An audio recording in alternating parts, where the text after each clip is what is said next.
दूसरे दिन मैं स्कूल आई तो माधुरी गेट पर ही मिल गई। वह एक लड़के से हंस कर बातें कर रही थी। मेरे संस्कार ही ऐसे थे कि मैं जिस किसी स्त्री पुरुष या लड़का लड़की को हंसते बोलते देखती तो मैं उनके संबंधों को लेकर सशंकित हो उठती। मेरा सोचने का नजरिया ही बदल गया था। हालांकि पहले मैं ऐसी नहीं थी। तभी मैंने देखा वह लड़का कोई और नहीं बल्कि किशोर है, जो बातें करते करते माधुरी का हाथ थाम लेता है। मैं उन्हें नजदीक आते ही चहक पड़ी। हेलो माधुरी, कैसी हो? माधुरी मेरे गाल पर एक प्यार भरी चमक लगाते हुए बोली, जब मैं कहीं बाहर जाती हूँ तभी तू मेरे घर आती है।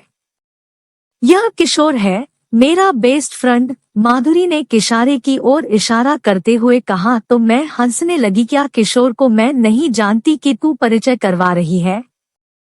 हाँ, किशोर तेरा बेस्ट फ्रेंड है, यह मुझे मालूम नहीं था। मैं यह कहते कहते चुप लगा गई। किशोर मुझे ही एकटक देख रहा था। उसकी आंखों में शरारत थी। तभी वह आंख नचाते हुए बोला, माधुरी, तुम्हारी यह सहेली तो बड़ी ही सुंदर और स्मार्ट है। क्या माधुरी बदसूरत है? मैंने व्यंग्य किया तो किशोर माधुरी की ओर से देखकर बोला, माधुरी, बुरा न मानना, तुम्हारी सहेली हम दोनों में गैप डलवाना चाहती है। किशोर के यह कहते ही माधुरी हंसने लगी। मैं भी बिना हंसे न रह सकी। शाम के 4 बजे मैं माधुरी को ढूंढने लगी। वह 3 बजे से ही क्लास से गायब थी। किशोर भी कहीं दिख नहीं रहा था। मैंने माधुरी की सहेली मीना से पूछा। उसने मुस्कुराते हुए ही कहा कि वह स्कूल के पिछवाड़े वाले बाग में गई होगी। मैं यह सुनकर हैरान रह गई। 4:30 बजने वाले हैं। वह इस समय उधर क्या करने गई है? उधर का इलाका तो जंगलों का है। वह होश में तो है। नहीं चाहते हुए भी मैं स्कूल के पिछवाड़े की ओर बढ़ गई। हालांकि उधर जाना एक लड़की के लिए खतरे से खाली नहीं था।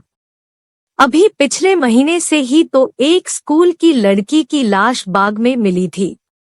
कुछ दरिंदों ने उसके साथ बलात्कार कर उसकी हत्या कर दी है थी। मुझे काफी डर भी लग रहा था। फिर भी मैं दबे पांव झाड़ियों के बीच से होते हुए बाग में पहुंच गई। तभी मैंने एक घने पेड़ की ओट में खड़े माधुरी और किशोर को देखा। मेरे तो होश ही उड़ गए। माधुरी यहाँ किशोर के साथ क्या करने आई है? मुझे कुछ गड़बड़ लगा तो मैं सधे पांवों से एक दूसरे पेड़ की ओर बढ़ गई। मैं उस पेड़ की ओट में आकर खड़ी हुई तो मेरा दिल धड़कना भूल गया। मैंने देखा माधुरी ने अपनी पैंट एक तरफ खोलकर रख दी थी और किशोर ने भी अपनी पैंट उतार दी थी। वे एक दूसरे की बाहों में ऐसे समाये हुए थे जैसे बहुत दिनों के बाद मिले हों या ठंड से बचने के लिए एक दूसरे से चिपके हुए हों। फिर तभी मैंने जो दृश्य देखा उसने मेरे रोंगटे खड़े कर दिए। मैं चुपचाप पेड़ के सहारे खड़ी उनकी यौन क्रीड़ा देखती रही। जब वे झाड़ी की ओर बढ़े तो मैं भी पेड़ों की ओट से होते हुए झाड़ी की ओर बढ़ गई। वे तेज तेज कदमों से चल रहे थे। आगे पीछे कुछ भी नहीं देख रहे थे।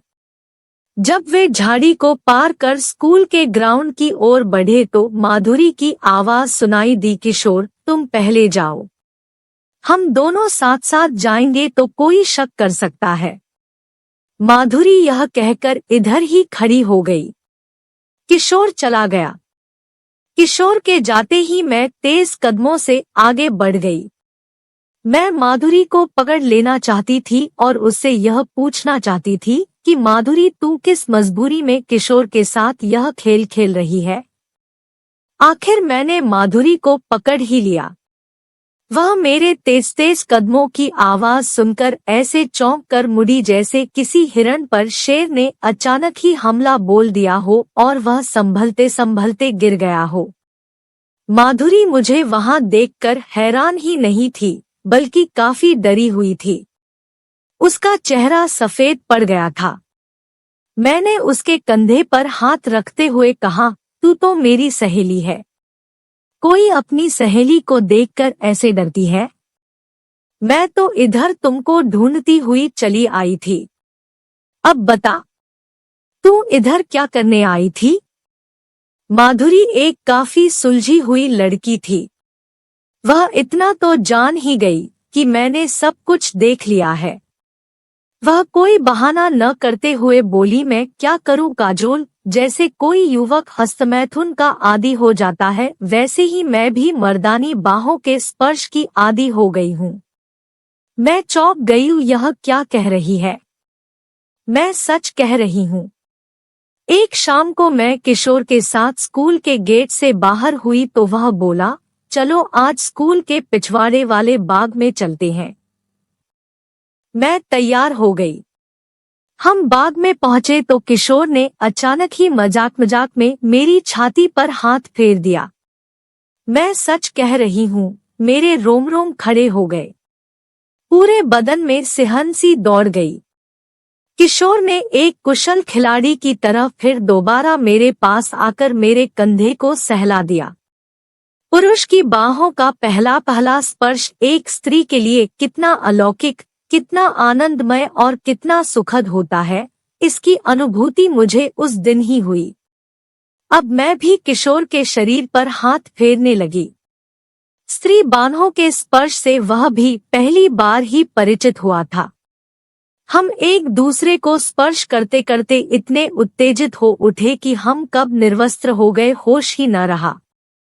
हम एक दूसरे की बाहों में समाहित होने के लिए इस कदर उतावले हो उठे जैसे छूट रही ट्रेन को पकड़ने के लिए यात्री उतावले रहते हैं। फिर क्षण भर में ही वह सब हो गया जिसके लिए हम एक दूसरे को सहला रहे थे। आंखों में आंखें डाले देख रहे थे और बाहों में आने के लिए बेचैन हो रहे थे। जाने क्यों सहवास के बाद मुझे बड़ा ही अफसोस हुआ, लेकिन मैं अगले दिन खुद ब खुद ही किशोर के पास पहुंच गई। वह भी मेरा ही इंतजार कर रहा था। इस तरह मैं रोज ही इसे न दोहराने का संकल्प लेती हूँ और दूसरे दिन स्वतः ही किशोर के साथ बाग की ओर बढ़ जाती हूँ। यह मर्दानी बाहों के स्पर्श का ही जादू है जो चाहकर भी मैं या किशोर स्वयं को रोक नहीं पाते हैं। हमें इसका चस्का लग गया है।